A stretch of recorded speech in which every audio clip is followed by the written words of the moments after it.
Welcome to the podcast. It's dedicated to making you a faster cyclist, the Ask a Cycling Coach podcast presented by TrainerRoad. I'm Coach Jonathan Lee. We have our head coach, Chad Timmerman, with us. Everybody. We also have Cannondale and TrainerRoad's Amber Pierce.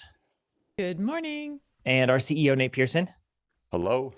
We're going to talk about high heart rate, what causes it, or maybe what causes the opposite of that high heart rate as well. It'll be a good discussion. We're going to talk about elevation and how time at elevation close to an event could affect things positively and negatively.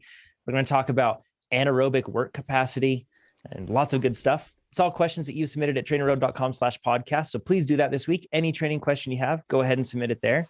I also want to thank everybody on audience feedback. Last week we tried 1 hour. Overwhelming feedback was don't just do 1 hour. 45 minutes. Do 45 minutes. Yeah. So that's what we're going to do. Let's go, 15 John. minutes. Just kidding. We're gonna shoot for 90 minutes today. See if we can find the Goldilocks amount between the 2 and 1. Let us know if you like it. Go over to the TrainerRoad forum and let us know. That's the best spot to do it because then we can collect a bunch of feedback. I have an idea. All right, Nate. We do a 24-hour, like Old Pueblo, 24 hours. We do it for the podcast. We could do it as a team, switch people out, have that, and we just go for 24 hours and see what we could talk about. We bring in beers with Chad, beers with Amber, beers with Nate. Chad, what would you rather do? Jonathan. 24 hours in the Old Pueblo solo or 24 hours podcasting? That's you get easy. whiskey. On both of them, actually. Oh, okay. Yeah. Well, that doesn't help me. I don't know. Okay. But that could be a thing. That would be like if we could raise charity money for something. I would do it 24 hours. It would be It'd be like again, a filibuster for company. Chad. How long could his deep dive last? Right? Like The going term lately is brand damage. I just keep hearing that every time we talk about something along these lines. It's going to go south at some point. If you want a 24-hour deep dive, let us know. Chad, it's gone south a few times. There's a Muppet thing. There are a few times no one recorded. And a CEO who smashes a bottle of wine in record time. Just because I'm competitive. Yeah. You won. Wow. I'm glad that those things disappear. Thank goodness. Okay. Didn't we have an idea though? We're going to do something like that. Or was it a launch? Yeah. Yeah. When we do product launches, it's something that we want to do where we actually do like a live Q&A effectively, where you can ask questions, but it won't be super dry and it won't be like somebody walking you through step by step, but it will be more casual and you get to ask any questions. That way, maybe Amber can share like some background in terms of how the team was building something and it's interesting, or we can talk about other things. But yeah, that's a plan. If you're interested in that, once again, let us know. You can join us on YouTube and let us know live. YouTube Thursday at 8 a.m. Pacific in the live chat. Nate. This is great feedback. So I'll say two things. One, we go live on that. Maybe it's relaxed. I'd like to share screens and talk about kind of the why and go like really deep into a feature where we could spend 30 minutes and like talk about different things and why we made decisions. I think that would be cool. And I know it's only a specific type of person that would watch that, but for those who do, it would be really cool. The other one, this is, we talked about this briefly and I like feedback is the idea of, so we have these Miro boards of like features that are in development and they're pretty well drawn out with flowcharts and stuff like that, but kind of sharing that maybe in the forum or something early before it's even been all the way built and getting feedback and have our athletes say, you know what, that would be really cool. Or have you thought of this? Or would you do this? And that way, instead of having to wait for feedback, we could do it early. The one thing that's the caveat about that is that when we do that, it won't solve everybody. There'll always be people who will say, I want this, this, and this. And then sometimes too, people will say they want one thing, and then you look at usage and they actually like a different thing. So whenever you do product development, there's always a balance between loud voices and soft voices, and then also usage versus not. And you know, the famous one is with Henry Ford. I want a faster horse, right? Everyone goes, I just need a faster horse. They built a car, and everyone goes, oh, that's actually what I wanted. Same thing with the iPhone, right? No one thought they could have a piece of glass with that. I want a better keyboard and just to be able to type better than the BlackBerry with some internet. And if I could have a better browser, that'd be cool. I said, no, that's not what you really want. You want to be able to communicate with people, have access to the world, stay connected, that sort of thing. So that could, I don't know, message me on IG or actually post a comment on this YouTube or in the forum. And it could be fun. It'd also be a good, next time we hire a product manager, there'll be someone in there that's like, oh, do this, this, this, this. We're like, okay, yes, you're hired. Let's come in here. Brilliant. Yeah, it's a good interview strategy. I like it. So yeah, head over to the forum, trainerroad.com/forum. We'll see you there. One last thing of feedback. I want this from the listeners. So one of the things when we asked you what sort of podcast content you liked, then we asked you what sort of podcast content you disliked. One of the things that you said is athlete interviews. You didn't like them when we posted them in the Ask a Cycling Coach feed. That said, we also got a lot of athletes saying that they like them. And when we published them, they like them. So if you think back to Kona, when we did the interviews that we had with athletes, where we would interview a Kona qualifier every day leading up to it in that week, those were positively reviewed. But at the same time, I'm confused with the feedback. So please be clear. Let us know, because right now on May 7th, Ironman World Championships is happening in St. George, Utah. We have tons of TrainerRoad athletes who are going to that and who have qualified and used TrainerRoad to do that. So what we're posing is, instead of replacing the normal Thursday podcast, posting this as a supplementary podcast throughout the week on that week. So at that week, what I would do is kind of like what we did for national championships, where we interviewed Payson McKelvin, Keegan Swenson, Hannah, Rose, Sophia. We interviewed a handful of athletes and asked them the same questions, and delivered a lot of interesting insight to see how they're training for and executing at those big races. So if you want a podcast like that for Ironman World Championships, it doesn't replace Thursday. It just lives in addition to it. Let us know. And if it's popular, we'll do it. If it's not, we won't do it. So we'll do whatever you all like. We are servant podcast leaders. This is the truth. Like, we're not Exactly. Like, we're not here for ourselves. We're here for everyone else. So when you give us feedback, we do it. And again, feedback's always different, right? That we can't get 100% response. If anything that's 100% response, we do, unless it's beers with Chad. Yeah, truth. Sometimes we forge ahead. Matt says, hey guys, huge fan of the podcast. Thanks for all that you do. I'm a triathlete. My previous max heart rate on the bike was 187 BPM. I could never get it above that while having a 201 BPM max heart rate on the run, which is typical, right, Chad? And Nate, and I don't know, Amber too, if you have insight into this, but it's not atypical to have a higher heart rate from running than cycling. It's extremely typical. It's almost everybody. So much to the fact when people say they get the same max heart rate without running, I'm like, are you running hard enough? It seems weird. It's just more muscle mass. I mean, on the bikes, we're largely using our legs. And you think of running is a pretty good one, because it's a bit more active, at least posturally. You got your legs, but you also have upper body working. But think of something along the lines of cross-country skiing, where the whole body is just going for it. That's where you see the biggest VO2 maxes. In fact, some of the cyclists who have posted, or the research, whatever, they've claimed this particular VO2 max. If indeed that's accurate, I would bet dollars to donuts that it's actually higher if you had the same cyclists do something like cross-country skiing, or anything that they weren't terribly efficient in, or anything that recruited more muscle mass. I can 100% verify that anecdotally. I do not run. I can verify it anecdotally. That's an oxymoron. Exactly. But I used to cross-country ski as cross-training when I was living in Austria, and I was a terrible cross-country skier, super inefficient. I came into it later in life, really, really bad, but it meant I burned a lot of calories per meter that I covered. But that is where I saw my highest heart rates by far. I could easily get my heart rate up over 200, and on the bike, approaching 90, 190 was very, very high for me. So big differences. To further validate your point, in my personal with anecdotal data, it was when I was doing triathlon, there was about a 10 BPM difference between running and cycling. Mm-hmm. Yeah, so that cyclists say the fastest way to raise your VO2 max and to get that improvement in the off season is just do cross-country skiing. There you go. Suddenly your VO2 max is high. Yeah. Okay, so Matt says, I recently did a 20-minute FTP test and maxed at 197 beats per minute. Keep in mind his prior max on the bike to this was 187. With the max heart rate being 189, or with the average heart rate, being 189 beats per minute. Same chest strap, heart rate monitor as always. What could explain such a huge increase in max heart rate? Should I interpret this as something good or bad? If it is significant, in order to answer the question, I had an increase of 15 watts on my FTP, which was previously tested in January. Thanks for Matt. Way to go. First of all, Matt, kudos. Golf claps for you. Chad, where do you want to start on this one?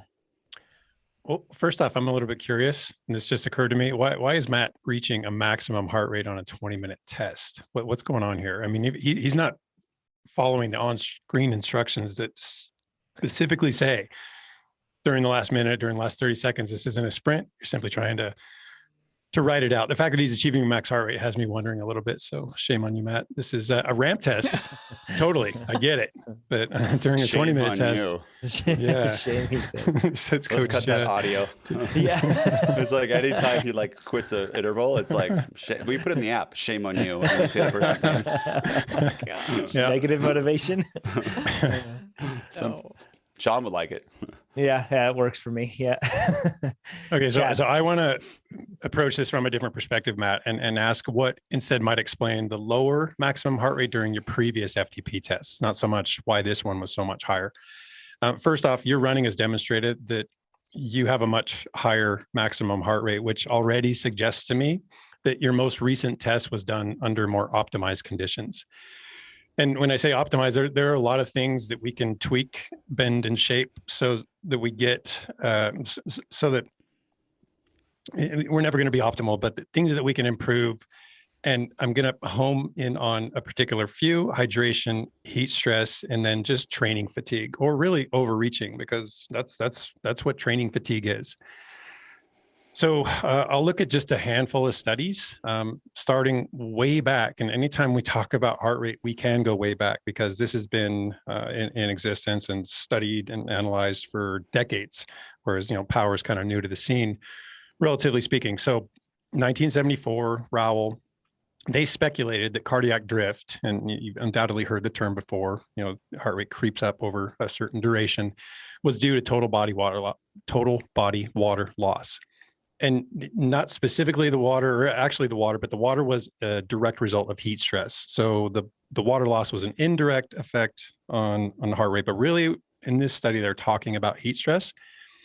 And then Hamilton, to further this, in 1991, had athletes ride, or subjects, I guess, for 2 hours at 70% of their VO2 max, which is a pretty hefty load over 2 hours. We're talking in the ballpark of 85% of your FTP. So that's low end to sweet spot maybe for a couple hours. And what they noted was a 10% increase in heart rate if they didn't provide the subjects with fluid, whereas they only saw a 5% decrease when fluid was provided at a rate that prevented weight loss. And for what it's worth, I want to mention this now. Last week, I speculated on how they collected, or how they assessed body water loss in an athlete. And it was, in fact, they just weighed them prior and post. I did come across something else where they collected sweat in an unusual way, and it stuck in my head, and it still sticks in my head, but I can't remember what it was. So anyway. That means it does not stick in your head. Fully. Yeah. Just the relevant, well, probably the irrelevant stuck there, point. but I don't know what it is. Yeah. Okay. So in turn, this euhydration, so proper hydration, they're not hypo, they're not hyperhydrated. It actually attenuated rectal temperature, which is just an unfavorable way of saying core temperature. So core temperature was lessened. Furthermore, numerous studies note that when core temperature increases, heart rate shows similar increases. And anyone who's trained in the heat and monitored their heart rate can attest to this. It's straightforward. It's also been demonstrated that this upward cardiac drift can climb as much as 15%. There may be studies that exceed that, but the highest I came across is 15%. And that's just over a duration from 5 to 60 minutes. So that's not even a lot of time. So say in the past, Matt, that you averaged 175 BPM during your 20-minute test. Well, if the heat stress could actually lift that by 15%, at least we're talking a 20-minute test with you, but let's say for whatever reason you extended that out to an hour, and this could bring you up to a 201, 200-ish BPM by the end of it. So my point here is how well, it's really a question for you, is how well were you managing your training environment in terms of cooling? Could have been a factor, maybe it wasn't. So let's look at a couple other possibilities. One is dehydration. So kind of going off of what we just talked about, now let's actually look at the dehydration side of things. And Gonzalez Alonso did a handful of studies, 1997, 1999, 2000, and noted that as blood volume falls, so basically as you become dehydrated, as your plasma in your blood decreases, heart rate increases. And what's more is the more dehydrated you get, the higher your heart rate goes. So they saw a 2.5% increase in heart rate with just 1.5% dehydration. And that scaled all the way up to 7.4% increase at 4.2% dehydration. And these are not figures that are unusual to endurance athletes at all. 1 to 4%, it's not a hard thing to achieve. So if you suppose that your maximum heart rate of 187 it was 187. Dehydration could actually elevate that to a maximum heart rate of 201 BPM if we tack on 7.4% increase. And these are pretty similar numbers to what you're describing, Matt. So, and it's worth noting too, this means nothing in terms of your FTP. I mean, dehydration, overheated, overreached, it doesn't matter. Your FTP is what it is. Whether you can express it on the day doesn't change the fact that it is what it is. But my takeaway here is that there's no hype. This has been demonstrated for literally decades now that hydration levels can and do impact heart rate, which leads me to the question with this particular possible effector. Is there any chance that your hydration is playing a bigger part than you credit it? And then finally, and probably the most obvious, and this is why I'm gonna end with this one, let's look at overreaching. And it's not hard to find reviews, study upon study, that look at this exact thing. So I'll harken back to 2008, where Busquet and colleagues conducted a systematic literature review, including 34 studies. And each of these studies tried to determine that if heart rate is valuable in monitoring overreaching, whether that's functional, non-functional, and of course, eventual and potential overtraining syndrome. And as an aside, it's not, unless compared alongside other signs and symptoms, it's just not the one go-to. There is no single metric that can pin down whether or not you're overreached to any particular point. So our question is really, what does heart rate typically do when an athlete is overreached? And the broad consensus across, again, decades is that maximal heart rate is decreasing both during functional overreaching, non-functional overreaching, overtraining syndrome. And I'll quote this particular study that noted maximal heart rate was the single measure to be altered after both short-term and long-term increases in training load, thus emphasizing its potential usefulness as blah, blah, blah. We got what we came for. Fatigue commonly negatively impacts maximum heart rate. So final question, Matt, any chance that you were carrying a bit of fatigue during previous tests, but this time you came into your assessment a bit fresher? This is, that resonates with me. I see my heart rate it's like almost the bandwidth shrinks as my fatigue tends to ramp up, right? Mm-hmm. My resting heart rate might be a little bit higher. Just my active heart rate might be a little bit higher. And then my max, it's hard to reach my max. Something else though, that I've found, and this may resonate with some listeners too, if I'm not training, let's just say I take it's like holidays time, I'm not training consistently. I'm probably also not hydrating very well. I'm probably not sleeping as well as I would if I'm really into a training routine.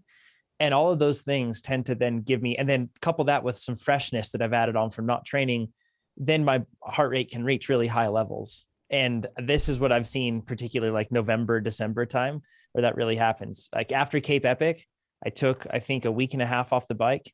And then I got back on and I was like, holy cow, I'm like, I just reverse aged 10 years because my heart rate is so high. But it was just because in that case, I was definitely dehydrated. I wasn't keeping up on hydration. I absolutely should have. And I was hyper fresh after a pretty big dose of riding. That's the thing. And I think through my whole time of cycling, Chad's brought this up many times. I think I'm always in a too much of a fatigue state.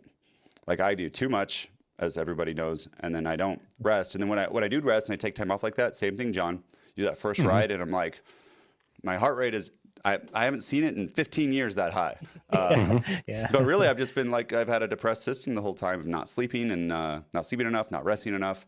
I think a lot of us do too much because we can do more, but it doesn't mean we should do more. Yeah, that's the only time I would see heart rates that made me think, oh, I can still reach those numbers, was in October, because I would teach those indoor powered bike classes all year long. And then October was the month off. In October, I would occasionally ride for pleasure, wouldn't hit it real hard. Maybe I would, didn't matter. I wouldn't do nearly as much training, certainly not high intensity training over the course of that month. And then I'd come back on November 1st and see numbers both on the power side, but especially the heart rate side that I hadn't seen in literally months. What's really cool is Sean from TrainerRoad Marketing, he put in 5 studies. Like as you said, the study, he put it in the chat. And then we also have it in the description. So that just shows that amazing deep dive that went an appropriate amount of time.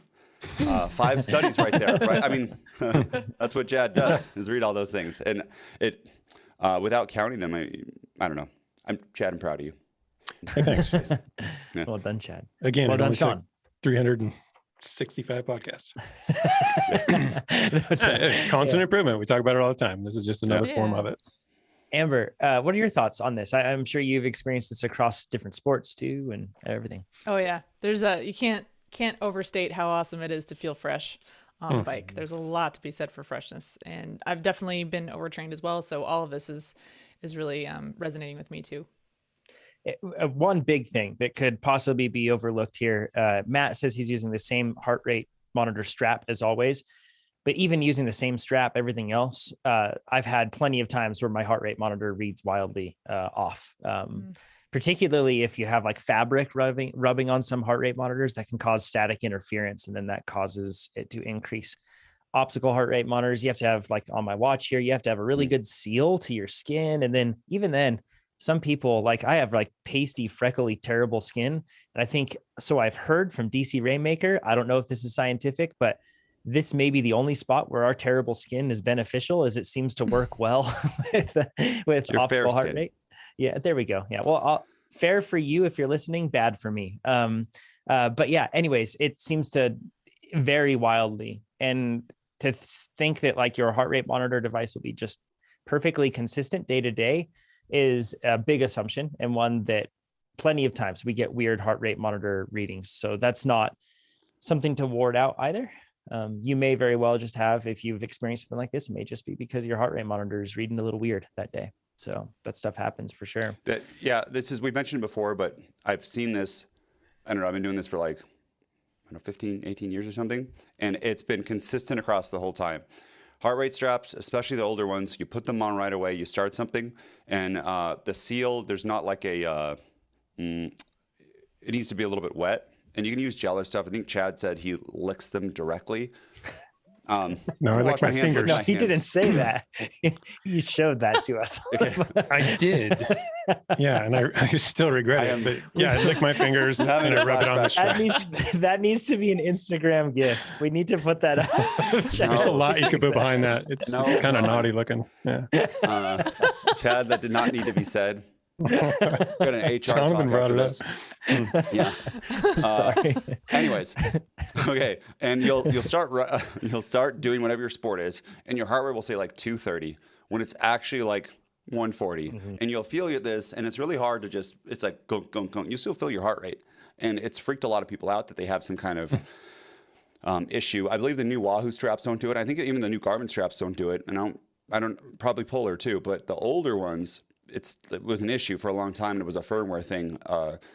So if that did happen to you, like you can do it with a stopwatch if you really want to count or something like that. But I wouldn't freak out right away. I would get maybe a new strap and verify it. But if your heart rate's ticking along at that higher rate, you won't need data to inform you. You'll know it. Yeah, but no, Chad, they don't, because they always go. But because it feels hard, right? Especially you start running, you have headphones in, and you get aware of it, and you're like, it's like go, and you're like, is that 240 or 190 or 160? I don't know. Yeah.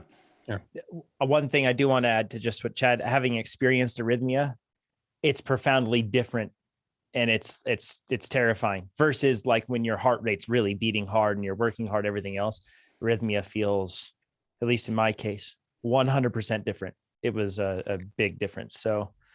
And the heat thing, Nate, you and I have done. I remember I used the TrainerRoad shower. I don't know if you did too, but we have like a shower that you can fit rollers in there, or a trainer.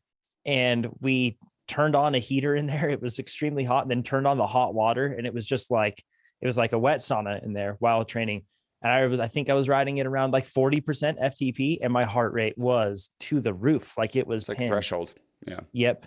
So back to Chad's first point, heat is huge, and it doesn't even have to, it could like, try this next time when you're on a ride. That's like something that you do pretty regularly. Like if you're Nate and you do Baxter all the time, in that case, unzip your jersey and just notice the difference that you'll see in rate of perceived exertion and the heat that you feel, and even the heart rate. I notice it. So heat is just very important. I just want to hit that home. So, okay. I think we're good on that one. Any other points to cover? Cool. Dries says, what are the host's opinions on all of the punctures and crashes and almost crashes after watching Paris Roubaix? Chad, first of all, who watched Nate? I don't know if you watched Paris Roubaix. You're not a big bike race watcher. No, I Finish it from like 1 it, a.m. but I never know when it's live, and it's hard for me to figure. Yeah, Chad, That's you it. watched. Yeah, start to finish. It's my favorite race. So I just enjoy the utter unpredictability of it. Doesn't matter what you bring to the fore, how fit you are, how well timed it is, how strong your team is, how good your strategy is. It's anybody's game. I mean, you have to have all those things, and you have to have good luck, and because of that, it makes it super interesting. And when riders do experience adversity, and I'm looking at Wout van Aert in this case, and have all these flats and still manage to rejoin and finish well, extremely well in his case, I find it fascinating. Just the will to succeed and persevere, even though everything's stacked against you on the day. But anyway, I think the big challenge with Roubaix is what it is with any cobbled race, where you have to decide between low pressure that allows you to deal with cobbles and high pressures that are higher pressures that are better on the bitumen or whatever you call it, the flat. And that's, we saw, what was it, DSM, who had the new air inflators that actually allowed them to modulate the pressure along the way. I didn't hear how that came out, by the way. I believe I said this on a podcast before that we needed this. Well, it's a fantastic idea. Just the technology. I know. It sounds really hard. It sounds really risky, but I know they employed it, but I didn't hear anything about whether or not it served them well. So The smart part about these is they had a canister, so you don't have to like have a generator or something, right? And then was it CO2? I don't know what the canister was, but it was compressed air inside of there, and then that could then be used to a certain amount to change the PSI. And that is, I mean, and that's coming to mountain biking, guaranteed. it's a brilliant idea. I hope they can make it work, hard. and I hope they can make it lightweight, because it's a fantastic idea. But it shines a light on what the big challenge is deciding on one of those two pressures. Because once you've committed, you're locked in for whatever duration until you flat, take a bike, take a wheel. Let's talk about this a little bit more, because this is, you said something. I hope they can make it lightweight, and this is going to be like aero, where aerodynamics people are like, oh, it needs to be lightweight. But when you do the math, there is a point that is, you might think, oh, I can't have that extra 200 grams. When it's going to actually save you 20 watts, which would be like 2 pounds or 3-4 pounds or something on a climb. For sure. And we recognize that, but pro riders don't. I mean, the riders who... I just want to get this point out. So like on rolling resistance, based on how bumpy the surface is, having less pressure, you have less up and down oscillation, and you can really save a ton of watts. Where if it's like a little bit smoother, the having something really low pressure is actually higher resistance, and to be able to then change that at certain points, both for traction, right, John? If you're going on if you're mountain biking, descending, and then climbing, it almost feels like you're floating when it's really hard, depending on if it's a smooth pack versus bumpy, versus climbing with roots, all different stuff. So to be able to lock that in, and even it is a couple 100 grams more, the overall speed that you will do, which is the important thing, because that's what athletes want to do on these races. They want to go fast, is really cool. So I was so happy to see them do that. And it's expensive though, right? Because they had to have it available for purchase. Yes. Well, it's like $3,000. I think it was 3,000 USD. Okay. So like a pair of fast wheels, right? Like, I mean, when you say hugely, but it probably is a bigger speed improvement, I'm guessing, for a course like this, than having light carbon wheels, I bet. Probably not useful in courses that are like really similar in terms of like road surface, right? Paved the whole time. I don't see a benefit at all. Yep. Yeah. So unless you're in Northern California. Amber, you've raced Roubaix, is that right? No, did not exist when I was racing for the women. That's right. It's Of only course. 2 years old. Yes. Bummer. Yeah, it's fresh I for the know, women. Big bummer. That would have been That you. said- That would have been your course. Oh yeah. I know. That would have been really good for me. Too late, Amber? Do you want to go back? Could have been. It's like Rocky or But you've raced cobbled classics before. You've raced in these regions, everything else. Yeah. Can you explain? So it's pretty obvious that like cobbles are rough, right? But Yes. then riding to the side of things isn't without its own risks, it seems like, because the thought is, okay, so get off the cobbles and maybe just ride on a little cement strip that's like the barrier of the cobbles, or ride in the dirt that's right next to it. Why is that risky too? Oh man. So yeah, the cobbles are extremely difficult, and they're very, very rough on the body, and they require a ton of power to be able to, like, quote unquote, float over. So a lot of people will look for lines on the side, like a small gutter or something that this all goes through farmland. So you might see like a little bit of hard packed dirt that's been well worn by people walking on the road, and that might seem like a better line to take. Or like you mentioned, sometimes there's a little bit of a cement drainage strip alongside the cobbles, but there is so much that can go wrong as you're shifting on and off the cobbles, because you're not necessarily going to be able to be on there for very long. A whole bunch of unpredictability that can happen there. You don't know what's in that dirt. You don't know if you're going to catch a sidewall when you're moving across and back on the cobbles.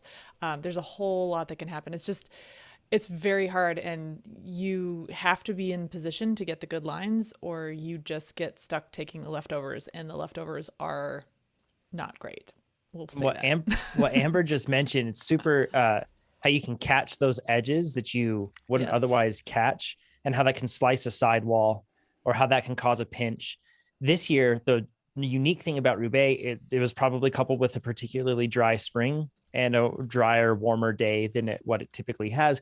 However, it was also a week or two later, it was really dry, and it was dusty, even dusty to the point where there's like dust accumulation, so that the dust could very easily obscure some sort of a lip or an edge or rock that could absolutely cause your tires to slice and to pop. And ideally, you'd be able to move in and out of each of those lines, for lack of a better term. But that depends where you are. Unless you're right up front, you don't get to choose. You're boxed into where you commit to, and then you're stuck there until someone allows you out, or you make room. And that's fraught with all sorts of possible peril. And this is one of the, like, we're going to relate this to everybody here, because it's not just Roubaix. None of us have ridden Roubaix here. So, or cobbles for that matter. Yeah, Amber has, but Amber's the pro amongst us. So, but this is one of the complications that we see with gravel that exists, and why a lot of people get flat tires with gravel. It's because your line choice matters, and it's the choices that you make decide if your tire stays intact or not. It's really like straightforward. Mountain bikers might be used to this, but I think it's more magnified on gravel bikes, because you're dealing with bikes without suspension. So it's easier to have a hard impact where your weight just pushes those tires directly to the rim, pinches them and cuts them. And you're also dealing with more fragile tires. I was shocked that more people, I think this could be wrong, but just from listening to different people talking about this race building up to it, it seems like there were more tubeless tires used this year than there have been in previous editions of Roubaix. I could be wrong, but that just seems the general impression. And there were a lot of flats. And tubeless tends to be like this weird, like it mirrors political debates, where it's like people are very passionate about having tubeless or not having tubeless. And the people against it really saw this as like hey, see, it doesn't fix flats, because there were more flats than normal. Chad, you, I think, linked in here and you said, why doesn't anybody know about these things? And their tire inserts, right?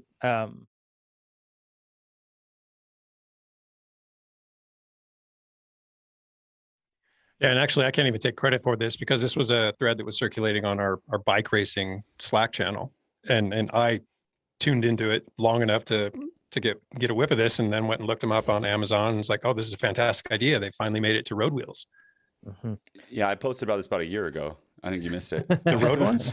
Yeah, the road ones. So the road ones are specific. They don't, you can't ride on them, but what they do is they're used like as an extra safety catch, so that if you're descending and you get like a horrific slash or something, you get a little bit more traction, and you're not going to have your tire rip off your rim with these things on. So I think they were back ordered when I wanted to buy them, but the idea for me was just, it would give my brain more confidence knowing that I wouldn't have, one of those horrific kind of things happening. But it's not something you can ride on at all on a road bike. Does it prevent burping? Does it? Yes, help with helps with it. Absolutely. Because actually Maxine has a few screenshots and she can pull them up. So Maxine, there's one that is going to just have the green insert, and you can pull that one up, and then we'll talk about the other one after this. But it's just like if you're familiar with these, a pool noodle, it's like the same closed cell foam as a pool noodle. It's just directly in the shape of the rim, slightly smaller diameter than your rim. That way it pops on with tension, really helps kind of hold the tire onto the bead. But then it also gives it cushioning, because if you looked at a lot of the flats, there were even broken wheels that we saw in the race. And when that happens, that's a really hard impact. And when that hard impact hits, it squishes the tire down to the rim, and that causes what they call a pinch flat. Basically, there's a hard surface, and then the rim and the tire is in between that, and it simply splits because it's too hard of an impact. if you have that foam that you can see in there, that adds an additional layer in between the tire and the rim. So it stops it from, or it reduces pinches. Now that's one design, but there's a different design. I don't know why. And first of all, I don't know why everybody isn't using those. And I guarantee you that would have reduced flats. I think that in most cases, it's going to add somewhere around like 60 grams a wheel. So for a road one like that, maybe up to like 90 grams if you're using a heavier one, but likely 60 grams. That's worth it. Like if you think about the flat that you would suffer on a course like Roubaix, where how long is Roubaix? 160 miles? I could be wrong. 265.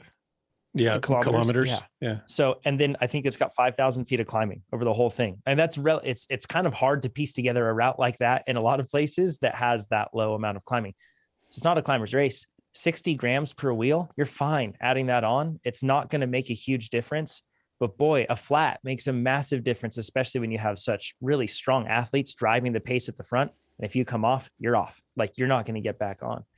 So I don't know why everybody wasn't running them. Yeah, no, in these races, it's absolute power that's really going to rule the roost, and adding 60 grams is not going to be, it's not going to make or break that for sure. Now, there's a different type of insert, and I feel like this is going to be an advantage for a lot of people. So depending on who's listening to this, we'll see. But Tannis is a company that makes these. This is not sponsored, but it's an inner tube, and then it's got a much more dense, and it's a heavier insert, but it's a much more dense tire insert around your tube. And then you have your tire, and it's darn near run flat. It's not like, it's not perfect. It's not like it's going to feel like normal if you get a flat, but I've spoken to riders that on gravel bikes have ridden into curbs at 20 miles an hour, flat out, and not picked up. And they don't get even a rim mark, and no flats, no anything. And then downhill riders, a lot of them use these now. In fact, I think like these exact models just for downhill bikes, because you can ride over nails, you can ride over razor blades, all that stuff. And because it's such a thick insert and it's pretty dense, it can't get into that tube that's really supporting that insert down low. So I think that's technology brings the weight down. That's where we're going to see these tubed inserts, so to speak. That's where we're going to see things really, really change. They're really effective. So. Remember when I, at cyclocross, I tried to go over a curb, just nailed it, fell over, hurt my wrist, and messed up all my shifting. And then I could inauspicious start, not shift. Not a big confidence builder, that. I remember. Both of you guys picked up your wheels so easily. I was like, I could do this. No, I could not do this. Bunny hopped up a curb and it claimed. Yeah. You know what it is too? Like not my defense. This is just a reason, but the geometry is different than mountain bikes. Like mountain bikes, it's easy to pick up your front wheel, and the cross bike, you're so much farther forward that the same amount of lift does not lift you. So if you're going to try to pick your wheel up on like a road geometry type thing, practice before you actually do it. Yes. That was bad. That was There's the lesson. It wasn't really embarrassing. I was just like, it was on brand. It was on brand. Yeah. So yeah, interesting. And I'm excited to see where all that goes, and whether it's inflators or better inserts, everything else. It is kind of a shame to see how it seems slow to innovate. The pro peloton is like, these riders are training so hard. It's their job and they're doing so much stuff. And I would love to see like the tech side of things, like move faster to support all these athletes. Amber, do you have any idea why that might be? Why they're so reluctant to embrace these changes in technology? Not this one in particular. No, this one seems a bit of a no-brainer to me. Yeah. I have a theory. This happens in corporate world all the time. You get officers in a company, they have to make a decision, and they say, they're not, owners, they don't have major, they can get fired pretty much. And they have to make a big decision with lots of money. And there could be some kind of decision that could be a little bit risky, but have a huge reward. But if that does go well, they don't get that much extra benefit, but if it goes bad, they get fired. And then what they do at this level is they hire consultants like Gartner or McKinsey or something like that to validate their choice, so that if the choice is wrong, they can go, actually, they said it was right, so it's not my fault. Like, no one would know. And that consultant costs I've seen it's 2 weeks, $50,000 or something. It's crazy. And all the employees are like, I could have done that work for that much money. Please give it to me. And they end up not taking big risks because they don't want to get fired, and it's high stakes. And I believe in the pro peloton, it's a little bit of tradition, but also the people in there, a mechanic doesn't want to say, oh yeah, try this. And then it goes wrong. And so much things in cycling go wrong for no reason. And they go, you know what? Matthew Van Der Poel did not win this race because of this equipment choice. Get the heck out of here. No one wants to be the reason why it didn't happen inside of there. There's some triathlons the other way. They're like, if you don't win and there's less races, they're like, let's take the huge risk and go for it. And they adopt new stuff more. But that's what I think is a reason in general. It's the risk reward inside of it for it's like all human nature. People do this. Yeah, but logical. All of this stuff is testable, right? So, these guys are planning for these races years in advance. That's true. And I mean, they can get their hands on this product and test it in training, and the athletes can make a decision. It should. But so if you're the person who has the idea and during the race that piece of equipment fails, even if it's tested, it's your fault that thing happens. And if you say the same thing, we've been doing this for 20 years, and you get a flat, it's like, oh, that just happens all the time. Yeah. You're representing how things are, not how they ideally should be, right? Yeah. Well, if you suggested it, you're forever on the hook for any time it doesn't work. Yeah. Is that what you're saying? Anything that's not the standard. So if you're saying we should do something outside of the standard and it works well in testing, but then in a race situation it doesn't work, I believe people will say, well, that's because you did X, Y, Z. Tested it, to Amber's point, tested at smaller races. Test it, just like build up and if it doesn't work, you'll find that out early on. You just build up to it. This is a leader who does that, who says, hey, it's okay to fail. Let's test this stuff to Amber's point. And then if it works at these ones, I'm not going to hold you responsible at the big race. But if it does fail during a race, even if has nothing to do with the race, then it just comes with great consequences. Sure. It's like airplanes. Yeah. They're like, well, actually, let's back away from that, because if you get a flat tire, it's not as if a plane is crashing and hitting the ground, right? So. I know, but they don't do, we're way off topic, but they don't go for innovation on airplanes because all they want to do is make sure everything works. Sure. Like that's the most important thing. That's the wrong approach for cycling, in my opinion. I think that it's like to Amber's point, it's about pushing things forward, Yeah. Safety is job number one when it comes to airlines, but maybe not so much when it comes to bike racing. If that was the case, they wouldn't be wearing Lycra. It's their point. Amber, do you think it's mostly tradition? On this one, I don't know. Tradition plays a role in some cases. But honestly, at this level, if you can get any kind of an advantage, even a fraction of a percent, people are chasing every opportunity for those. So this one really confuses me, to be honest. In this particular case, I don't think tradition would be what's preventing people in this particular case. In some cases, but maybe because it hasn't demonstrated to be efficacious just yet. I mean, they used it and we haven't heard word one about it, or at least I haven't. It hasn't been mentioned anywhere yet, which says it had no impact. Maybe it failed colossally. Who knows? Well, this isn't something that's. I was gonna say, this isn't something that's gonna be like readily visible either, so that you can't really chalk it up to like sponsor conflict because no one would know. And that's the part that really, I mean, otherwise I would say, oh, it's, you can't be visibly using something that's not a sponsored product, but in this case, like there isn't a reason. So I honestly don't know. Sean says in the chat, I refuse to get on a plane without tubeless inserts. True story. Hey, safety first, man. But how many dropper posts do you think we'll see next year in road cycling? Substantially more. Yeah, more than zero. I bet there's going to be a big push to get the weight on them down now. I mean, if that's the big holdout with dropper posts is that they weigh more, well, now the big push is going to be to make them weigh less. Yeah. Yeah, for road. We all win. See, it all helps. The two downsides to inserts are, number one, they're hard to install, but that depends on the type of insert. I've never installed one of those Tannis inserts. I bet that would be pretty complex, I would assume. Cush cores are a pain to install. They're miserable. But I also think they're really bad inserts. I just don't, like a pool noodle is functionally better in so many ways than those. And I've found like a bunch of different pool noodle brands and they're awesome. They're fantastic. They're not hard to install. What's your beef with Cush core, since they're in basically every wheel set I own? I don't know, man. I've used them and I don't feel like so an insert doesn't just stop you from getting flats. A good insert also changes the way your tire handles. Mm-hmm. So it stops it from rolling. The reason. And then the other side of it, and on road, it could be really bad, right? To Amber's point there. Maybe this makes your tires handle really poorly. I don't know. But what it does is it changes it in a really advantageous way on a mountain bike. It gives you a lot of initial squish, but it gives you a lot of support really quickly after that. If your tire's squishing down, it makes your tire get a whole lot more supportive midway through the squish, so to speak. Then in that first little bit, it can soak up all the small bumps really well. Typically, to do that without an insert, you have to run dangerously low pressure. It'll make the tire want to roll off the bead, or it'll make it just blow in and make contact. In your opinion, Cushcore doesn't achieve this?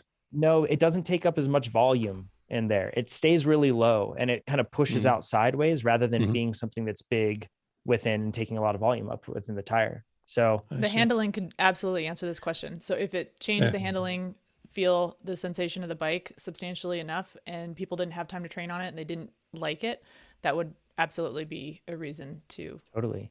And with a mountain bike, you can adjust suspension to kind of counter for that, right? For this new feel, whereas on a road bike, you wouldn't be able to do that. So and you're working with big knobs and big tire volumes and things that you don't have access to on the road. Yeah. Cushcore is going to make a YouTube video attacking us. And seriously, I'm sorry. They won't, because I love them. I adore them. So and here's the deal. Chad. They're used by world champions around. So like, clearly they're good, right? Like Richie Rude uses them in all of his tires. So this is just my personal preference. So don't take this as anything more than it is, just my opinion. So I know too, some stuff can be, I talked to an unnamed, very large cycling company, and they had athletes ride on tubeless and not tubeless. And I don't think inserts, but they couldn't tell the difference. When they didn't know that they were there, they couldn't tell. And when they knew, they could feel the difference, which is very interesting. And John, I know you're a whole different level. You're not you are very, I don't know, in touch astute. with your astute. It's called blinding. Why didn't they blind the athletes to whether or not they were using them? Well, that is what they tested, right? And when they couldn't tell, or when they didn't know, they couldn't tell. And to be frank, I've absolutely fallen victim to placebo all the time too. You know, it happens. Me too. All of us Everybody. do. The other downside to inserts is if you have to change your tire, if you get a flat and have to change your tire, which in road racing, that argument's null and void because they have bike swaps. Nobody's on the side with tire levers in a road race, switching out their tire, while us average folks may be. And in that case, it can make it really difficult to swap out, because if you get a flat and you're running tubeless with an insert, you have to pull the tire off, pull that insert out. Now, where do you put the insert? You usually like try to fold it up and put it somewhere. It would be a pain on a road bike. But for the pro peloton, that's really not a valid point. And they would be, in terms of time spent, I think it's much easier to install a tire with an insert than it is to install like a tubular and dealing with glue and dealing with all that nightmare. So I don't know. It's probably different workflow for the mechanics, but it's really interesting to see how like the hesitance to pick this one up. So the at Cape Epic, when your Nino got a flat and he could not get his tire insert out, and he had to ride for like, I don't know, 20 minutes waiting for his backup team to come to switch out the wheel. And I think some athletes actually, they'll tape a small razor blade underneath their saddle so that if they do get in that case, they can just cup the insert out. You could tie it up. You see people like wear it like a sling, like you're Indiana Jones or something. And that way you can at least go forward with the race. For what it's worth, and this is not sponsored by any of these companies, but I used ones called Pepe's tire noodles, and they're really tough, and they would be really hard to get off. Then I used some called Tubolite, and they're easy.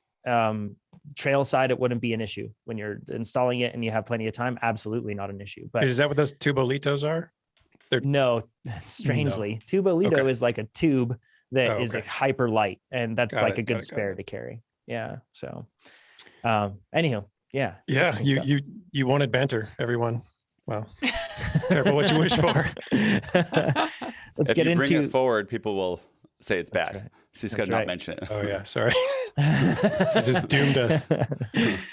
Brian says, I'm training for a half Ironman in early June, my A event for the spring. I live and train at 1,000 to 1,500 feet above sea level, and 5 weeks before my race date, I will be traveling to 7,000 feet for 9 days for a work trip.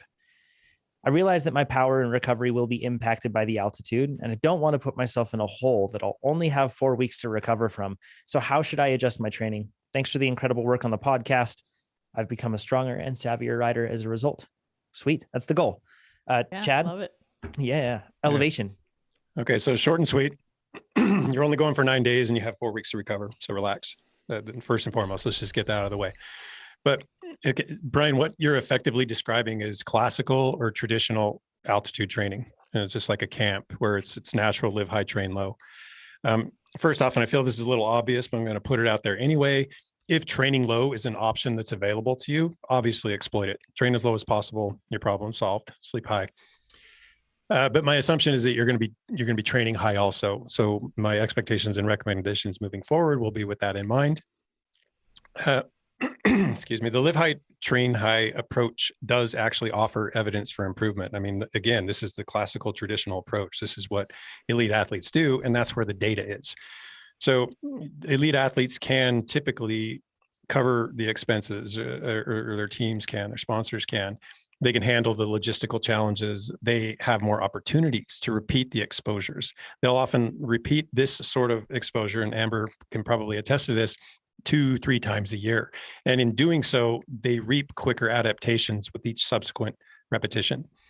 They can also endure longer camps, longer exposures, durations which are necessary at high altitude when you're also training at high altitude, and really whether you're training at low altitude too, 2 to 4 weeks. So these are long durations.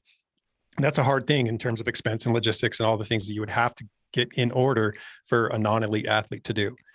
Even an elite level athlete who doesn't have proper sponsorship and adequate access to all these things is going to struggle with this too. Something that weighs in your favor is the typically recommended altitude is 2,400 meters, 7,900 feet ish, and then I've seen it pinned at 6,800 to 7,100 feet. So either way, you're right in that sweet spot. And when these camps are performed or carried out, they're usually done about 2 to 3 weeks prior to their event. So again, this bodes well for you. So any ill effects you may suffer over the course of it, you're probably going to rebound from them well before your event. So I just a couple of studies on this one. The first is Benetti and Hopkins back in 2009, and it was a meta-analysis that looked at 51 studies analyzing or trying to determine sea level performance following adaptation, keyword, to hypoxia. And just for what it's worth, live high, train low was the clear winner. Certainly in elites, there did appear to be more options available to sub-elites because they're just more responsive to other influences. They haven't topped things off as well. Sadly, live high, train low wasn't on that list. Your biggest challenge is that you're only there for 9 days, and typically these camps are 2 to 3 weeks. The exposure has to be quite a bit longer. So I'd say right now, tame your expectations. You don't expect big increases in your red blood cell volume, your hematocrit, right? No big changes in your hemoglobin mass, no big improvements in your VO2 max. And if you're training high, don't expect big training stimulus. It's just not going to happen. Your capabilities are limited unless you happen to be traveling with supplemental oxygen. I don't know how equipped you are. I don't know how science savvy you are, but you can supplement oxygen, do your training at high altitude, effectively at low altitude, although the pressure will be not exactly what you're seeking. So it's known that acclimatization begins after the first few days. We've talked about this numerous times, pretty recently on a podcast that was consumed, I think, with an altitude discussion. And the trend was improvement at about 2.5 days, followed by impairment at about 5 days, another round of improvement at about 17 days, and then impairment once you've overstayed your welcome at about 33 days. So first takeaway is you're going to have to manage your workout expectations accordingly based on this. And secondly, you can see how your RPE mirrors or doesn't mirror this whole ebb and flow pattern. And in doing so, this can be information that could be really useful during the next time you're at altitude, whether it's planned or not, whether it's forced or voluntary. And then finally, Millett and colleagues in 2010 looked at live high, train high, and they did it in a way that I found particularly useful because they recognized 4 distinct phases of high altitude adaptation. First, there was a acclimatization phase at 7 to 10 days, which is roughly where you are. Then that was followed by a primary training phase, followed by a recovery and preparation for return to sea level phase. It's a mouthful, and then a return to sea level phase. And this acclimatization phase was deemed the most critical one. And they had 3 simple basic criteria. First, no high intensity training, increase your recovery time, increase your fluid intake. It might actually be that simple. So as I see it, you're not going to thrive, you're going to survive. So I would recommend just soak up the easy or moderate mileage and of course the altitude exposure. And then even though 2 to 3 weeks is typically required to maximize high altitude adaptations. Ongoing adaptation is happening along the way. It's not as though you're not deriving any benefit in the meantime. I imagine just, you say you're going to survive, not to thrive. Just overly dramatic cyclists like, oh, the stairs, I can't believe this. And just mentioning the altitude all the time and how their FTP is so much lower and they can't do their stuff. It's really thin up here. Yeah, the thriving comes later. The thriving will come later. If you just go with the aim to survive, like Chad said, then later on the thriving comes. You'll probably have to reduce your FTP by roughly 12% from what it is at around 1,000 to 1,500 feet, like you said, in this case. So keep that in mind. Don't just go up there and assume that it would be the same. Going up to 7,000 feet from around 1,000 feet, around 12% is the reduction you should see. So adjust your zones, adjust everything that way. And that's a really good way to keep everything in perspective. Otherwise, it gets easy to make easy training too hard. So, yeah. Amber, did you ever do, you lived in Austria, you were mentioning, but Austria has pretty wide ranging elevation. Did you leverage elevation training camps as a pro cyclist at all? Yeah, definitely, especially in preparation for events that you knew would be at elevation. The big one actually for us, because a lot of the European races are not at high altitude, but in the US, the Tour de Gila was always one that was at high altitude, and that's a very stressful one in a very specific environment. So that was one that we would do altitude camps for, and it was very effective. But exactly what Chad said, it's just harder to recover from difficult efforts at altitude. And because you will be going back down to sea level before your event, I think the main goal here is, number one, don't let this get in your head, because it's going to feel harder at altitude. And don't let that shake your confidence. Just mentally prepare for that. Know that's going to be fine. And what Chad led with was perfect. Just, this is not going to make or break anything. So the goal here is to not put yourself in a hole. And you do that by bringing down the intensity, making sure you're getting plenty of recovery, and don't let it shake your confidence. That's it. Chad, I may have missed this, but what about the return to elevation and when one can expect to feel normal again? Nate, you've mentioned that you feel not good when you go down to sea level for a little bit and come back to elevation. And then athletes what's that? Only when I come back. Just to be clear, sea level, amazing. I'm superhuman. Sure. And then when you come back, you just don't feel very good. And then also, Chad, I assume there's some sort of period where you'd want to, you'd expect to maybe not feel great if you've been up at elevation then coming down, or just instantly feel good in that case since you're back down. I honestly don't know, but the fact that they schedule these a couple, 3 weeks prior to an event says that, they're padding it for a reason. I don't know if adaptations are still taking place, and that very well could be, or if there's just a fatigue element, if there's a come down that they're trying to get past before they, put them into high level competition. Yeah. I never feel like what Nate has felt when I come back. If I go down, then I come back up. But I'd be really interested to see like the research on that, because maybe I'm thinking my way out of it, right? If that makes sense, like some sort of weird placebo twist. I don't know. You also don't get I get a huge bump in like my PRs when I go down there, and you don't get the same bump. Like compare when we climb, I get way stronger. I don't know if that has something to do with my physiology. Brandon, who is our COO, Xterra World Champ this last year for our age group, and he used to work out at the Olympic Training Center. This is anecdotal and like conventional wisdom or Belgic or whatever what we want to say. Yeah, he's also like a rare bird too. No, but I'm saying this is something that they used to say at the Olympic Training Center as a rule of thumb, and so I just don't have any science to back it up. They said for every day that you train, that you are at that low, it takes 2 days to get back to where you were. So if you're down there for a week at sea level, they expected 2 weeks to get back into it when they went back to the Olympic Training Center in Colorado Springs to get back to where they were before. Yeah. That could be all in your brain, though. I just said that. I just messed people up because they're like, I'm no good for 2 weeks. People joining us on the live stream, I want to make a poll right now to see if you feel that effect of coming back up to altitude, if you live at altitude, coming back up to altitude, if you feel bad. I'm really curious. This is not a scientific study. This is just purely us. And I'm fine for like a weekend. It's no big deal. Yeah. It's like that week trip. Yep. That's when it starts to hit you when you come back. Interesting. All right. Leo, he says, massive fan of the podcast and recent adopter of TrainerRoad after you've launched adaptive training. It's given me the best training yet with all-time PRs this spring, and I'm not even halfway through the build phase yet. Way to go, Leo. Keep it up. That's awesome. Congrats. I have a question about anaerobic work. I'm not preparing for any races, but I do prefer big days on the gravel bike where I live. So I am doing the sustained power build block right now. I'm loving the sustained work, but the other day I got a wild hair and decided to give a level 3.2 anaerobic workout and he says the structure was 15 seconds on, 45 seconds off at 200% for those 15-second efforts. So he tried to give that one. He said adaptive training said it was a stretch workout, but I didn't find it too difficult. Just like I've never found anaerobic work to be difficult. I seem to be particularly capable at anaerobic work compared to most people, and I find myself always tempted to use that special skill in more aerobic work.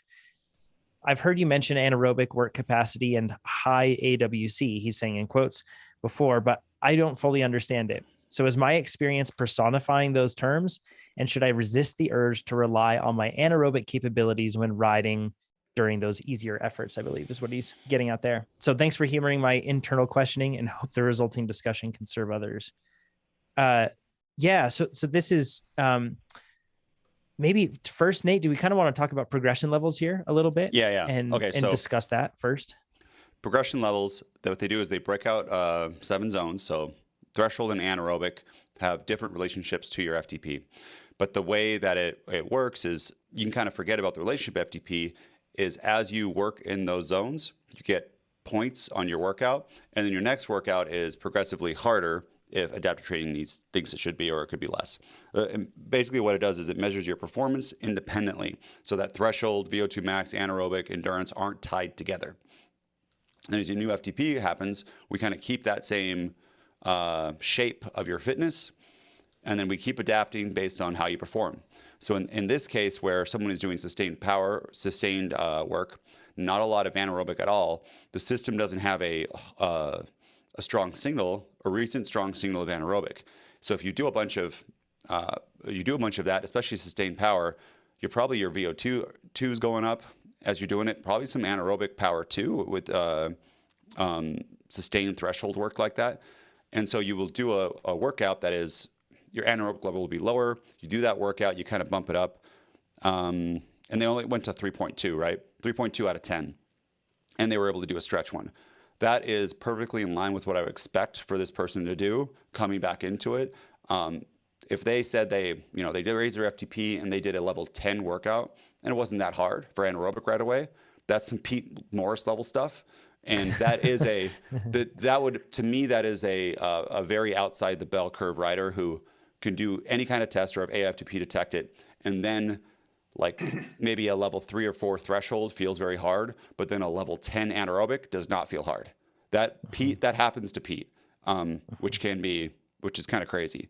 So in this certain case, I don't know if you really do have a high anaerobic work capacity based on this evidence. But the other one to think about it too, as we go into AWC, what's really cool is our engineers built, like we have a model, the way that we build these levels for different workouts, anaerobic work capacity is built into the difficulty of these workouts, but we don't show it to the end user or the athlete because it's like there's a whole bunch of stuff going on and it would just be very confusing to show all this math and everywhere. And I know there is a certain portion of athletes who really want to see all of that, but in general, for the vast majority, it makes much more sense for us to say, hey, do this workout and it's going to make you faster than to show all the math behind it. Yep. Chad, let's explain what anaerobic work capacity is. Cool. Yep. So I deem anaerobic work capacity, or really I'm just going to refer to it most often as anaerobic capacity. I don't know why we have to throw work in there. We have aerobic capacity on one side, we have anaerobic on the other side.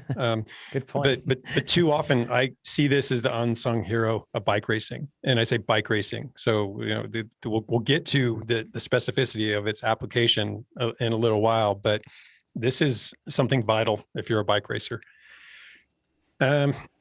So let's start with the basics. First off, I'm going to get really basic here.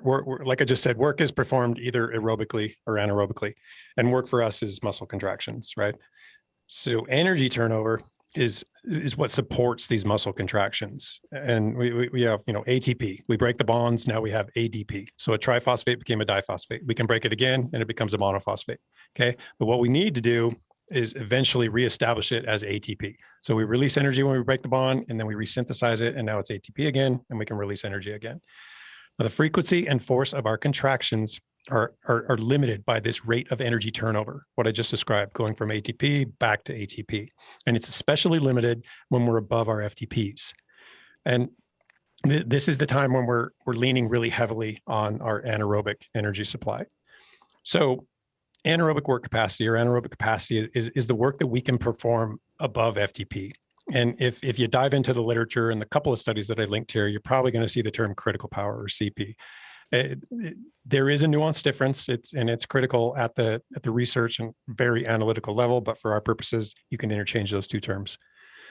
So when you're above your maximal metabolic steady state, so what's going on in the muscles, it's leveled off, you push harder, it goes beyond level. Now you're starting to push toward VO2 max, and that's what we're describing here. When you're above that point, time becomes really limited, and even more so as we work harder. So it becomes a question of how quickly we can use substrate or fuel. And on the anaerobic side of things, that's sugar, basically. On the aerobic side of things, it's sugar leftovers, right? The pyruvate and the lactate, and then of course, fat. And then there's even stored energy, stored ATP, stored phosphocreatine or creatine phosphate that's actually in the muscle. These are termed the alactic energy resources, and those are just lumped in with the anaerobic side of things. So really, it's an anaerobic contribution and an aerobic contribution. And how quickly we can use them to reconstitute ATP, to turn over energy, is what we're after here. And this, again, this energy turnover is what dictates our work rates. So take all the biochemistry, set it aside. It's just the combination of the aerobic capacity and the anaerobic capacity that dictates the rate at which we run out of gas and the rate at which we refill the tank. And what's unique about anaerobic capacity is that we can actually quantify it. And this is kind of what, excuse me, Nate was alluding to, that goes on behind the scenes. If we were to quantify it, and it's usually quantified in kilojoules, again, for our purposes, we could equate that with kilocalories, or just, big C calories. It's typically between 14 to 28 kilojoules. And if you recall, a joule is a watt per second. So if you ride 333 watts for 3 seconds, that's 999 joules. There's 1 kilojoule. So at 28 kilojoules, your anaerobic work capacity gets you much farther than it would at 14. Pretty simple concept, right? Mm-hmm. And then what's especially interesting about this is it's a fixed value, regardless of the rate of expenditure. And that's not to imply that it's not trainable, because you can change it over time. But if over the course of a single day or a couple of days, it's basically a fixed number. At least that's what the research bears out. And above FTP, you can really mix and match your intensity and duration at will. But when it's gone until you back off. And we'll get to that replenishment in a bit. It's a crude but simple way of estimating it, and actually turns out to be quite accurate. But you can simply do a full gas 30-second effort. Look at your calories at the end of it. That's roughly the amount of kilojoules you've got in terms of your anaerobic capacity. I hesitate to call this fun, but it could be fun for a certain type of, or a certain brand of rider, but it can be a very informative experiment if you ride above your FTP and you just watch the kJs or the calories, because at 250%, they're going to rack up way quicker than they're going to rack up at 100, let's say 110, 115%. But when depletion occurs, it's still the same amount of kilojoules or calories, regardless. It's a fixed amount. It's kind of wild. So what's available above your FTP is really just half of anaerobic capacity's importance. The replenishment of these kilojoules, and technically it's the ATP that yields the kilojoules, is the other half. So, and we at TrainerRoad, me, often refer to this as your recoverability, right? How quickly can you regenerate some or even all of your anaerobic capacity? And as Nakamura pointed out in 2008, it only takes place below FTP, which makes it what? Aerobically driven. So the bigger your aerobic capacity, the quicker your replenishment of your anaerobic capacity. And while we're on the topic of the interplay between our aerobic capacity, our anaerobic, or our aerobic and anaerobic energy systems, I want to use this as an opportunity to describe a study that I think has quite a lot of relevance. It was from 2016, so pretty recently. Annie Van Hitalo, Andrew Jones, other colleagues noted that anaerobic capacity is not correlated with the distribution of muscle fiber types. So to put that another way, there's no relationship between your fast twitch fibers and your anaerobic capacity, which still kind of boggles my mind. However, there is a positive correlation between your type 1 or your oxidative, your more aerobic fibers and your FTP. And this means one is that FTP is very much a manifestation of your aerobic work capacity. And two, this aerobic capacity does depend heavily on your percentage of aerobic fibers. On the other hand, anaerobic capacity does not hinge on your muscle fiber makeup. It doesn't depend on the percentage of anaerobic fibers. So you might be asking yourself why I'm bringing this up. A few reasons. First of which is that a big anaerobic capacity doesn't pigeonhole you as an anaerobic athlete. For instance, a sprinter. You can have big anaerobic capabilities as a climber, for instance. There is a balance, however, and I don't want to make this carte blanche, go crazy, develop your anaerobic capacity as much as you want, because it at some point can definitely negatively impact your aerobic capacity, which is a discussion for another time. It's a whole other can of worms to open. Second reason is that having a big anaerobic capacity also doesn't ensure that you'll be a good sprinter. There are numerous other factors that play into that. You can't simply rely on a big AWC. And then the third reason why I bring up this whole muscle fiber composition paradox really is it still matters with regard to your anaerobic capacity, because replenishment takes place below FTP, which means the height of your FTP is largely tied to your aerobic capacity. Therefore, the bigger your FTP, the higher the work rates or the power that you can lay down while still replenishing your anaerobic capacity. So to put that another way, a big anaerobic capacity means very little without a big aerobic capacity or FTP to back it up, at least to us as endurance athletes. And if you think of this, if you want to exemplify this, these are the riders that can hit and hit and hit and hit again and eventually win, because they have both tools in their tool bags. Yeah, it's not just that they're a really anaerobic athlete.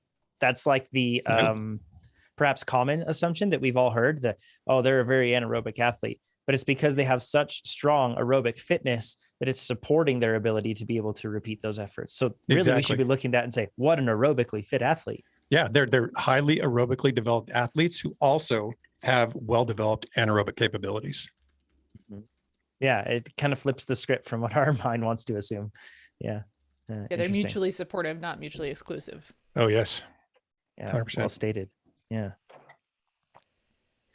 So when I'm looking at this, I'm looking at Leo having this assumption that he is this hyper anaerobic athlete, right? Because Leo has been able to, he says he's always found that work easy. And while that may be the case, what you're saying, Chad, is that just because you're anaerobically inclined doesn't mean that you need to perhaps not focus on it as much, or doesn't mean that you necessarily even need to distract focus from aerobic training, but instead train as you will. And then if that is a facility that you have, it's only going to be better supported by more aerobic work.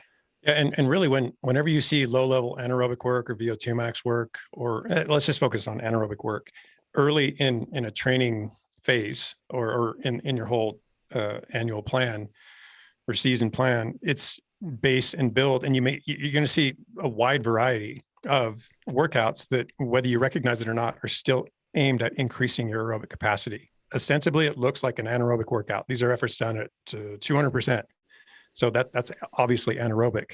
But as I just discussed, anaerobic doesn't replenish at a very fast rate. And I didn't say specifically what, but it takes quite some time. So if you deplete your anaerobic capacity, it's going to take you a good 5-6 minutes to get it all back. And again, bigger your aerobic engine, it may happen a little bit quicker, and you don't have to wait for it to fully replenish before you utilize it again. But the point is that when we stack even seemingly anaerobic efforts back to back to back to back, those anaerobic resources are running down, down, down, down, because we're not giving them a chance to fully replenish. But you're still putting out the same watts, same power. Why is that? Because the aerobic system is picking up the slack. So there's the big aerobic stimulus that's actually driving the aerobic adaptation that we're actually seeking with a workout that looks like it's supposed to be anaerobic. Yeah, it's clever. Yeah, exactly. So much of this is about perception too, though, when we talk about higher intensity efforts, right, Amber? Mm-hmm. Like, I don't know. I don't want to fully decouple this from aerobic efforts, because the longer you stretch out that sweet spot interval, boy, it feels difficult, right? Mm-hmm. Even tempo, if you stretch it out for hours, it gets real tough. But with higher intensity work, we're talking anaerobic style work. that perception, it's so poignant and strong, the discomfort and the intensity that we perceive. But there's also that aspect of it too, to keep in mind. There's like the underlying physiology, but then there's the psychology of the whole thing. Like, what are your thoughts on that? The interplay between like VO2, anaerobic, these sort of high intensity efforts, and then just RPE and getting like familiar with that, making it feel easy. Yeah, it's so some of these zones, if you're hitting them correctly, are just never going to feel easy, and anaerobic is one of those. And it's anaerobic. Once you go anaerobic, it sneaks up on you really, really fast. I feel like there's like this really awesome little, super short, possibly a few seconds long honeymoon period of time in an anaerobic effort where you just feel like a superhero. You feel so strong. And then boom, it catches up to you, and then it's really, really uncomfortable. But yeah, these types of efforts they're very challenging because they do require such high intensity, and it does take some practice to get familiar with those sensations. And that's one of the reasons that adaptive training uses a progression style. We progress you in each zone so that you learn how what those sensations feel like, and we increase your capacity to express your fitness in each of those zones. So it's the same thing with anaerobic. The anaerobic power zone is we start you at a place where it's doable, achievable even, or productive. And then, like you mentioned, you can try a stretch workout, and eventually you advance to the point where you're increasing your capacity and your ability to express your fitness in that zone. And if you look at like zones, the demarcations that we have for our zones, at least and commonly, it's nothing unique, but VO2 max, we're looking at like 106 to 120%, and then anaerobic being above that. So if you're doing like down at the lower progression levels, you might see anaerobic repeats close to 120%, right? But as you progress through that, they're going to get higher and higher and tougher, maybe less rest in between, maybe just more repeats. That's what it will actually look like, what Amber's talking about there. Yeah, in which case we're still pursuing aerobic adaptations. So we don't really home in on the anaerobic side of things and making that anaerobic power higher until the specialty phase. And that's pretty much blanket across all the plans, because then you can really focus on drilling it for whatever duration, up to probably 30 seconds, and then full recovery. So you'll see 5 minutes between, 6 minutes between, and then you'll hit it again, because then the intention shifts. Now I do need to be able to access my anaerobic reserves. I do need to grow those anaerobic reserves. They're becoming increasingly important or specific to whatever event it is I'm pursuing. And that's part of the point of the periodization, moving through base, build, and then specialty, so that by the time you get to specialty and you're doing the type of work that Chad's describing, you can do an extremely high quality of effort because you've built up the fitness necessary to do that. Sorry, I almost spilled my water. Aerobic fitness. She's so passionate about anaerobic. I know, I'm so excited. I'm just knocking stuff over here. But yeah, you have to have the fitness to be able to do a really, really high quality effort there. Not to say that you couldn't do it earlier, but that's part of the reason that we put those types of efforts in specialty phase, because that's where you're really polishing and sharpening the blade, so to speak. And you say fitness, and what you're really talking about is aerobic fitness. You have to have that aerobic fitness there in the first place, which it just underscores the point. I mean, in the earlier phases, we can paint with a really big brush, broad strokes, because we just want to elevate aerobic capacity. But eventually, we have to tailor both the aerobic capacity and the anaerobic side of things to be very specific to what you're going to need. Nate, would you consider yourself kind of in this case a bit like Leo? Because if you look back at our race analysis videos that we have on YouTube, you're like 1 minute power, and even like below that, like your 30-second power too is just so high. So do you identify off my with this? wheel? Yeah, it's so I mean, yes, I mean, again, in Leo's case, maybe that's not a thing because of what I just said about everything else, but yeah, we had a discussion offline of this where Amber at the end of her career had really big improvements working on her anaerobic power. Is that correct? Like really focusing on it. That was when Amber was like 20 years of like endurance training every single day. She's got the biggest, like you couldn't have raised your FTP by another 40 watts. Like it's just not humanly possible, right? Where for me in my racing, going through, especially with crit racing, I still had a lot of room on my threshold in my aerobic work, right? Because that's all related to get that up. but my anaerobic has always been pretty strong, and I've always been able to do really well on anaerobic. But my strategy was, let's work on that threshold so that I can get to the end of the race and not use any of my anaerobic, like any matches in my for my anaerobic energy, so that when I did do that one blast of race winning thing, or if I had repeated stuff, I would be jumping off a bigger platform, right? Because every time you kind of go, your platform, you chip away at it, and you get shorter and shorter and shorter until you're like, you try to pop and there's no pop at all.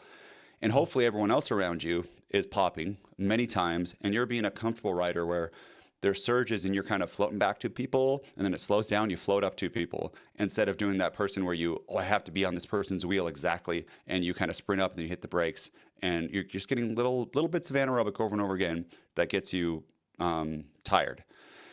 If I was, and this was also when I was racing, like I think I raced 26 times that year. I went to 5 to 2.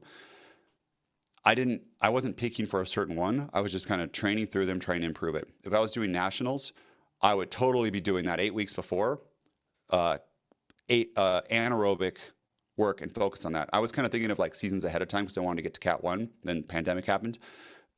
But I've never specifically trained anaerobic, especially like in our crit plan, which is a lot of anaerobic work. And I've always wondered what I would be able to do if I had a high FTP, 360, 370, and then on top of that, I trained my anaerobic coming into like a big race. That would have been really cool to find out, but track racer never happened. Not track. I mean, crit racer. That's the sure. If you have a high threshold and you can pop and you have some like knowledge, I couldn't sprint, but that would be that's a dangerous combo, right, Amber? Like you could sprint too, though, huh? Mm-hmm. Yeah. A good acceleration. So yeah, pop being quick acceleration and being able to accelerate away from people. I think to Nate's point though, is that Amber had probably a couple decades of aerobic base in her. Something she would, try to build when possible and nudge it up a little bit year to year to year. And toward the latter years of her career, I'm sure those nudges up were smaller and smaller, of course. Mm-hmm. But then once that's all in place, anaerobic development becomes crucially important, because this is the power supply that's going to allow you to do the things that matter. And this is why I say it's the unsung hero, or maybe people do recognize its importance of bike racing. Because if you don't have that, a big FTP can only do so much for you when it's getting hot and heated, when people are taking, dig after dig after dig.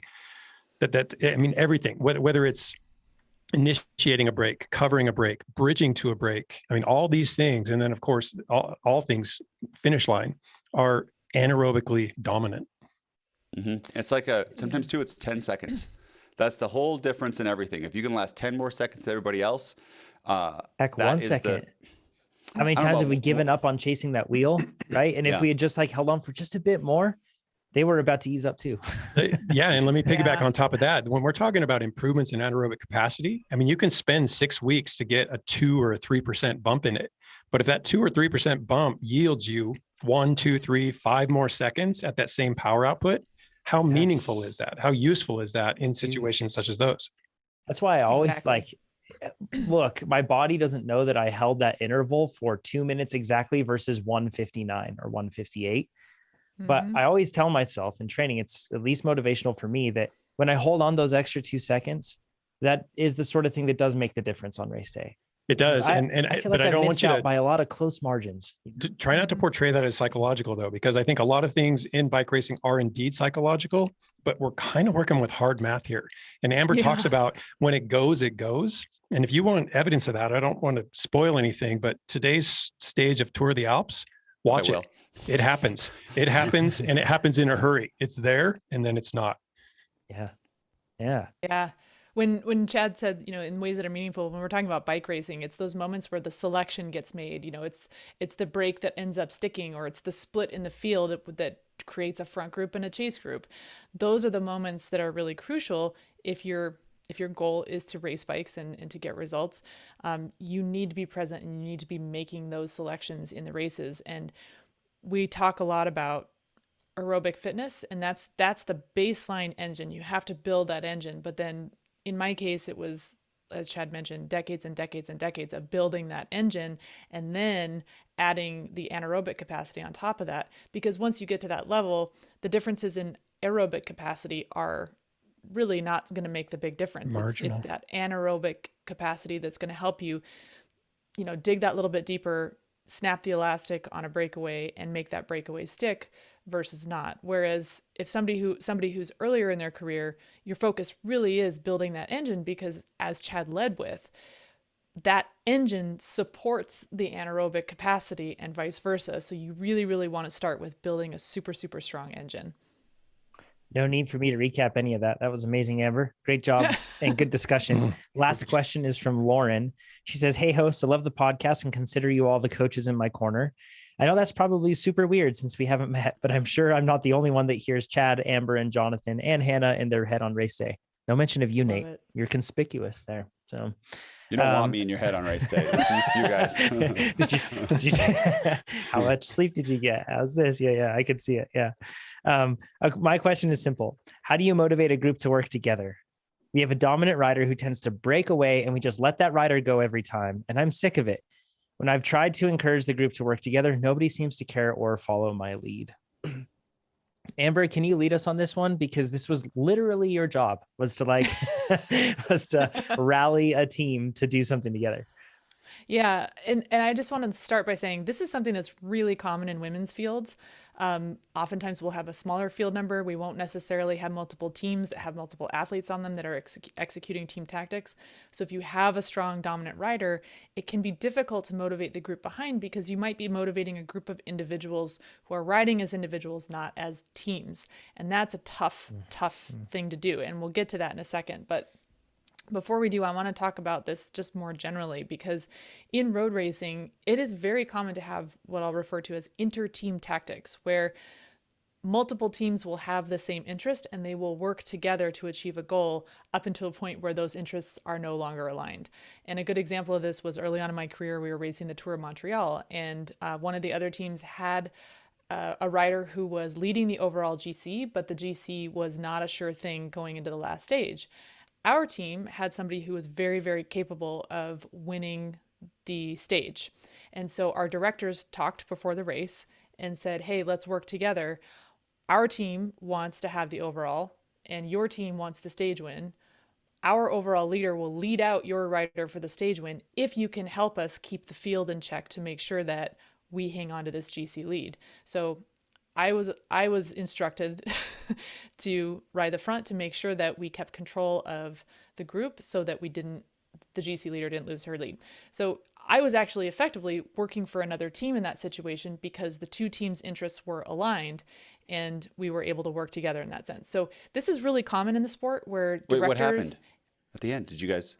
Oh yeah, no, our teammate won and they held onto the GC lead and we did it. So it was a lot of work, but it was super fun because I got to work with their team as teammates in a way. And it's one of my favorite things about bike racing. It's just different all the time. So you always have a different and interesting challenge. But this is very common. So it's not something weird to expect that people from different teams might work together when their interests are aligned.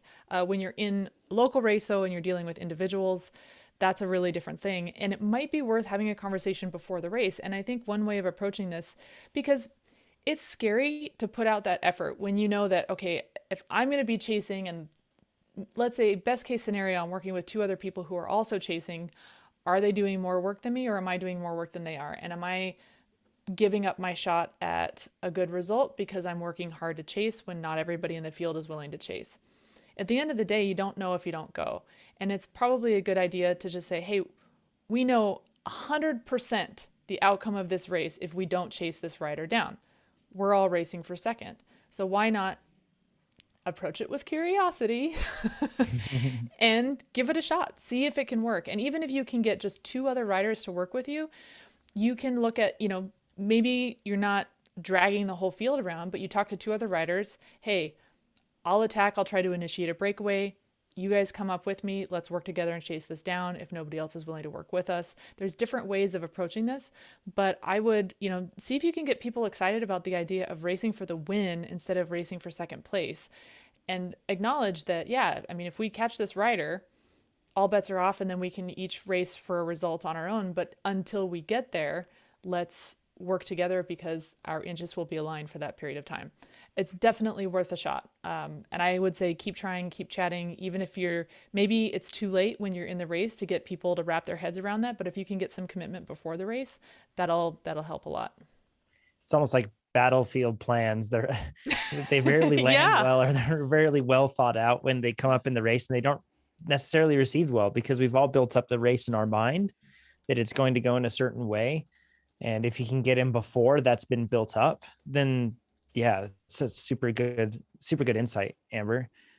Chad, how have you done this? Because you've raced, when you were racing, boy, it was like NorCal was, I think, at its peak at that point, incredibly strong riders. But you were also one of those strong ones that probably you would break away and people would just give up. How do you do that? How do you get a group to work together to chase something down that just looks like it's a foregone conclusion?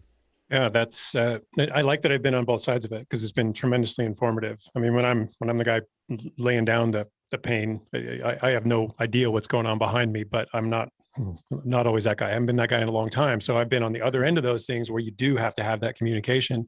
And I think it's ideal to have those talks prior to the beginning of the race, but it's a little iffier in that case. You can have them and you can lay down a strategy, but then you get punched in the face and all bets are off. So if you have them before, but I think they're perhaps more relevant in the midst of the action when you can see, because you can be at the start of the race feeling good. I mean, all signs point to I'm going to have a successful day. And then you roll off the line a couple laps in, you realize you just don't have the legs that day. For whatever reason, it's not there.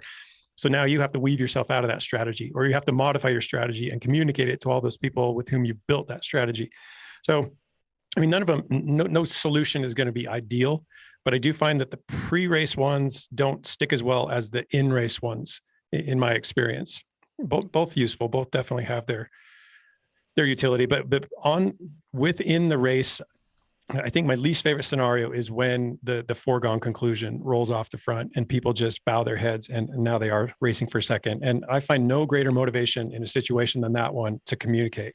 And sometimes rather harshly, sometimes understandingly, but now is the time to work together. This is nonsense. We're just going to let this happen. We're not even going to try. Worst case, we fail. I mean, best case, we quit, or your case, we quit and we're racing for second. I mean, where's the glory in that? Where's the motivation in that? So I've been in too many situations. I mean, we've raced up in Truckee where Lorenz Tendam shows up and he's going to race with us. And we've had other pros, Andrew Talansky rolls to the line, Bobby Julich showed up. And those guys probably weren't out there to beat us. They probably had other intentions in mind, but sometimes they full on race. Lorenz did. So, if he were to get away, that's a little different because then you're super motivated. I'm going to go catch the world level rider. But even then, just don't accept that that's your fate for the day. There's so much fun to be derived from just trying to nail that rider back. I got experience. Yeah. Nate, so I've been on both sides where I do motivate them and not. And if Lauren, if you're one of the stronger riders in that group, it is extremely hard to motivate them because they're like, we're not going to take you to go beat somebody else. Why would we do that? So that is the situation, especially as we did more videos and people knew like that I won some races and stuff at the end. Everyone's like, heck no. Lauren, what you do in this situation, I think there's a video of me doing on YouTube, Merced Crit, I think, or maybe it's something else. But if they're going slow, and this can even happen in general if they're going slow, go off the back a little bit. Use that anaerobic effort, slingshot past them, and you're going to go solo because they're probably not going to chase you either. And then you get second for sure. And maybe you catch the lead rider, maybe you don't. But that's way more fun in my experience, and I think, than sitting in there and doing hours of, or create or something, 30 minutes of 100 watts. And as someone else goes away, and who knows what happens to the other person, they could tire out and stuff. And then you're in that position to get there. And if you get out of sight, usually that unmotivated peloton stays unmotivated. And you have to get that separation. If you get that separation, then that's good. But I've also been in the situation where I've tried to do that over and over again. And the group will only chase me, but not the person in front. And I'm like, they are right there up the road. You guys just do this for 2 more minutes and we'll catch them. but that is very annoying, and that's just the way bike racing is too. Like I see it as another way is, Lauren, I bet that really strong rider, you could have probably jumped on their wheel, right? Been in their draft.